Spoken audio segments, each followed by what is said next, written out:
Thank you, Mike. Hello again from the Money Corner. I'm very pleased tonight to have a special guest with us, Mr. Edward A. Jesser, Chairman of the Board of the United Jersey Banks. United Jersey Banks is a holding company with assets of $2.5 billion. Ned, welcome to the Money Corner. Thank you, Phil. In reading the paper recently, it's evident that the economic news is ominous. And I wonder, do you feel that kind of pessimism and concern looking ahead into the 80s? Well, there's no doubt that we're in a recession now, and we'll be in one for some months, but generally speaking, I think the 80s are going to be a darn good decade for us, and even better than the 70s.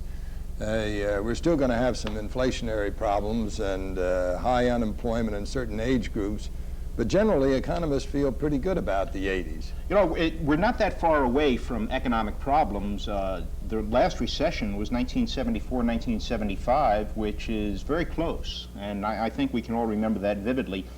Is the state of New Jersey, the Bergen County area, are we better poised to withstand the turbulence now? Certainly we're feeling stressed, the closing of the Mahwah plant, but has there been a transition in our economy? There certainly has. Phil, it's only been a short 5 years, but I think we've done a lot in those 5 years. We beefed up our economic development division down in Trenton. We're eagerly seeking to bring good business into New Jersey, and even more importantly, keep good business here. We have the Meadowlands development with a sports complex. Atlantic City, we're bringing in a new casino now about every 6 months. And one thing that you might not even think of, last November, you remember, we approved a bond referendum for transportation, which directly will pour almost $500 million in, and with federal aid, it's going all the way up to $2 billion. Those kinds of changes are just not promiscuous. They reflect conscious planning on the part of a number of key people in various parts of our society. It's really a partnership between, and we have a good business climate in Trenton today, and it's a partnership between government and private industry, really. And there have been, I heard you say at a meeting recently that there have been some changes in the state of New Jersey in terms of the way we employ people now, the type of business that we're in. Oh, yes. We made a study in 75 and 76, and we found out that we were really losing factory jobs at an alarming rate. But fortunately, other things have stepped in and not only taken up the slack, but really improved our employment situation. Ned, I recall in the late 60s and the early 70s, you were one of the leaders for setting up bank holding companies. And was it your thought at that time that you wanted to be in a position to have larger pools of capital available to attract new enterprise to Jersey? Well, is that part of the transition? Well, I could talk about that all day, but let me just say this, that in '69, when Governor Hughes signed the bank holding company and branching, it enabled us to break out of the county, where we'd been for 100 years, and to move all over the state. And at that time, in '69, the 4 biggest banks could lend a total of about $25 to $30 million. Today, they can lend between 75 and 80 million.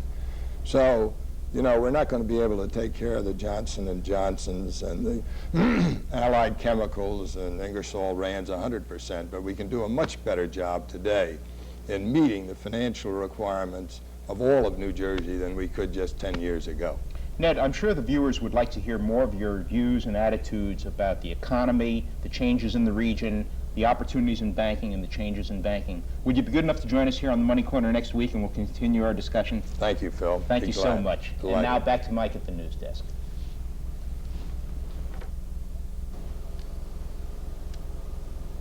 We're back on the Money Corner again and continue our interview with Ned Jesser, Chairman of the Board of the United Jersey Banks. Ned, when last week we talked about some of the problems in the 80s and the economy in the 80s, as I look around the state of New Jersey, one of the serious problems are the inner cities, the Newarks, the Pattersons, the Camdens, and the immense amount of effort and money that has been spent in trying to turn the inner city around and make them more viable, make them more dynamic. You've been very active. For example, there's one group that I read about frequently, the Regional Planning Association. It seems to be a very professional and a very sophisticated group. You've been very active with that group. What is the thrust of some of the policy decisions coming down from a group like that, and where would they like to go in terms of elevating the consciousness of citizens, the economic consciousness of citizens? Well, Phil, I'd like very much to talk to you about regional plan because I've been a director almost 20 years and am very high on the organization and admire it very much.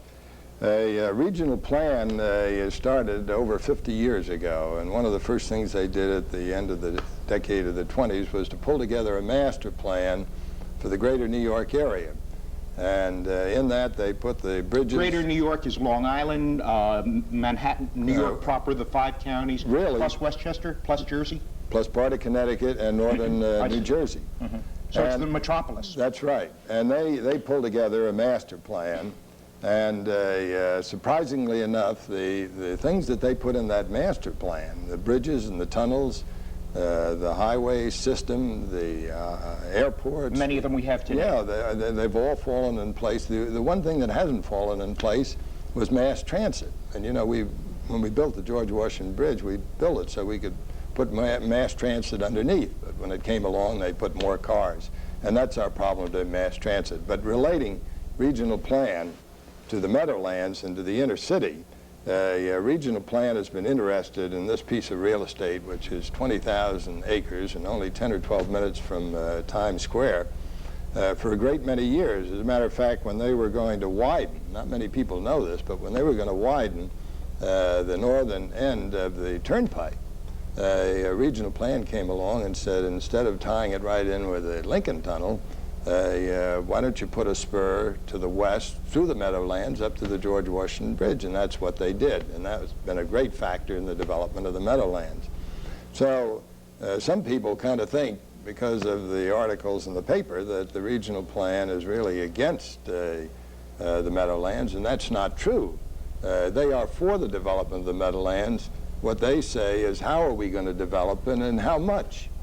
Are we going to have controlled development and intelligent development as opposed to cells growing without any direction? Exactly. And the one thing, of course, that worries them is that if there isn't control and there isn't a good plan, that it is going to bleed or rob from the Newarks and the Jersey cities and the Pattersons and even the Hackensacks and even Fort Lee. Mm-hmm. Every time we have a new shopping center open in Bergen County, for example, there are ramifications on the main streets of Teaneck and Hackensack, and I guess right here where we are, and Paramus and so on.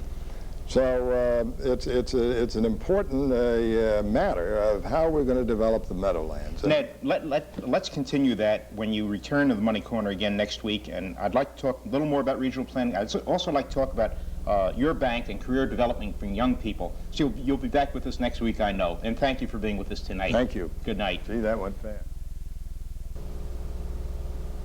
Thank you, Mike. Hello again from the Money Corner. Tonight is our concluding interview with Ned Jesser, Chairman of the Board of the United Jersey Bank. Ned, 2 weeks ago when we were talking about the 80s, we were talking about the number of young people coming into the economy in the United States and in New Jersey. That also says something about young people coming into banking as a field, and I would think that's something you're rather close to. You've been out here about 20 years now, and you had your early training in one of the large New York City banks. I'm certain that you feel there's great opportunity for young people in banking as a profession. Well, Phil, there certainly is, and really the future hope of our bank and banking is in the young people coming along. And I felt so strongly about this that when I arrived at United Jersey Bank early in 1960, one of the first things we did was institute a training program. And we've had one now for the last 15 or 16 years. But independent of that training program, if a young person thinks of banking as a career, how does he get started? Well, let's say, for example, in terms of study. What does a young person study which would better prepare him to enter banking? Well, oddly enough, Phil, I'm sure you thought I was going to say economics and money and banking. That's what I expected you to say. But really, I think the best training would be to major in English and minor in history. Really? Now, the reason why learn how to think? Well, learn how to think and also learn how to write and how to communicate. I see. Because banking is a communication business. It's a people's business. And then if you want to go on to graduate school, you can take your economics and you can take your banking. Although as soon as you get in the bank, you're going to get 100% banking and about 50% economics. The on-the-job training. That's right, and then, of course, schools in the bank and then going to schools outside, too. Ned, we don't have much time on this segment, but you've got many young people who start as tellers. Can those people rise up and get up into the management levels?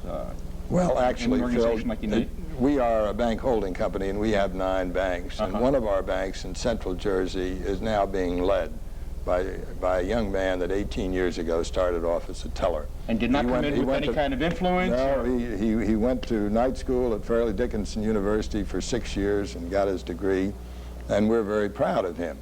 However, when we go out and recruit a college graduate or somebody that's been in banking, a New York bank for a couple of years, we start him not as a teller, but we start him generally right up in our commercial lending division, because that's what banking is all about, lending money.